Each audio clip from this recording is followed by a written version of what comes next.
दोबारा सुपरिटेंडेंट साहब हमारे बीच में आए हैं और हम इनको सुनाना चाहेंगे इस बिटिया को जो है दोबारा से। बेटे वह स्पीच दोबारा समझा ही ना, हमने तो कह लिया बच्चे भगवान का रूप होते हैं, बेटे भगवान के रूप में सुनेंगे तरह।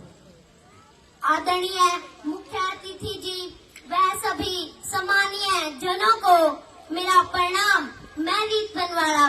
सबसे पहले मैं अंकल फौजी करमवीर का दिल से धन्यवाद करती हूँ मुझे यहाँ पर आमंत्रित करने के लिए। सबसे पहले मैं अपने बुजुर्गों का बहुत सम्मान करती हूँ, लेकिन मेरी उनसे एक शिकायत है कि वह अपने बच्चों के सामने बैठकर बीड़ी सिगरेट शराब पीते हैं। एक बात हमेशा याद रखना, हम बच्चे अपने बड़ों से ही सीख कर बड़े होते हैं, तो शुरुआत हमें खुद से करनी पड़ेगी। आज हम सबको मिलकर एक प्रण लेना होगा कि हम इस नशे को जड़ से खत्म करेंगे, तभी एक सुंदर और सभ्य समाज का निर्माण होगा।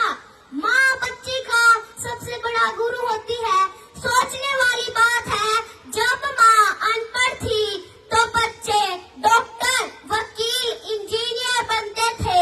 अब माँ पढ़ी लिखी है तो बच्चे इंस्टाग्राम पे नचनिया बने बैठे हैं। मैं उन माओ से एक बात कहना चाहूंगी, आज आप इंस्टा पे रील बनाती रहना, आने वाले समय में आपके बच्चे आपकी रील बनाएंगे। मैं सभी माता पिता से कहना चाहूंगी, भले ही आप अपने बच्चे को उनकी भूख से एक रोटी कम दे देना, लेकिन शिक्षा और संस्कार देना मत भूलना। अब मैं आपको कुछ नशे के बारे में बताना चाहती हूँ। नशा नाश का द्वार होता है, जिसे करने वालों का तन मन धन तीनों बेकार होता है। नशे की मार सबसे बड़ी मार होती है, जो चोरी और बलात्कार जैसे अपराधों को जन्म देती है।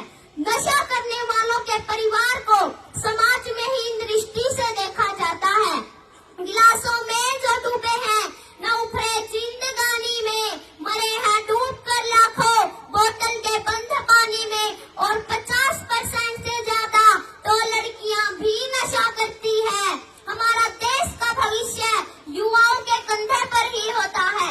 अगर हमारी युवा पीढ़ी गलत रास्ते पर चलेगी तो देश का विकास कैसे होगा। ये नशा भी क्या नशा है जो रात को करते हो और सुबह तक उतर जाता है। नशा करना है तो वो नशा करो जो कभी भी न उतरे। देशभक्ति का नशा, इंकलाब का नशा, उस भगत सिंह का नशा करो जो छोटी सी उम्र में खेतों में बंदूक बोया करता। सोचने वाली बात है, आप नशा करके मंदिर या फिर मस्जिद नहीं जा सकते तो उस घर में कैसे चले जाते हो जिसने देवी जैसी पत्नी, आपको जन्म देने वाली माँ और आपका पालन पोषण करने वाले पिता रहते हो। घर भी तो एक मंदिर है दोस्तों। मैं खानों को मैं बंद करवा दूं, इतनी तो मेरी औकात नहीं। सरकार को भी क्या दोष दूं, उसे तो देश चलाना है। मैं आपसे अनुरोध करती हूँ, आपको अपना घर बचाना है, आपको अपना देश बचाना है। मैं नशा हूँ, मैंने जिंदगियों को बर्बाद होते देखा है। मैं नशा हूँ, मैंने जिंदगियों को बर्बाद होते देखा है। मैंने एक माँ के बहते आंसुओं को देखा है। मैंने एक पिता के चट्टानों जैसे हौसलों को बिखरते देखा है।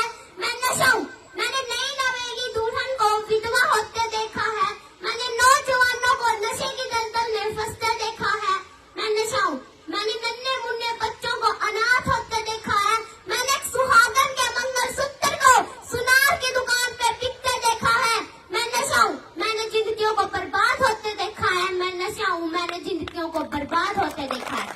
मैं सभी माता पिता से कहना चाहूंगी, आप अपने बच्चे को अपना दोस्त बनाकर उसे एक अच्छा इंसान बना दीजिए, वरना बुरे लोग उसे अपना दोस्त बनाकर बुरा बनाने में समय लगाई लगी।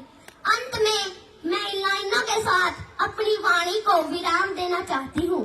जहाँ सीधा साधा बाना, जहाँ दूध दही का खाना, जहाँ संस्कारों का हो कहना, मेरा एक ही सपना है, नशा मुक्त हो मेरा हरियाणा, नशा मुक्त हो मेरा हरियाणा। जय हिंद जय भारत। बहुत बढ़िया बेटे, वेरी गुड, शाबाश।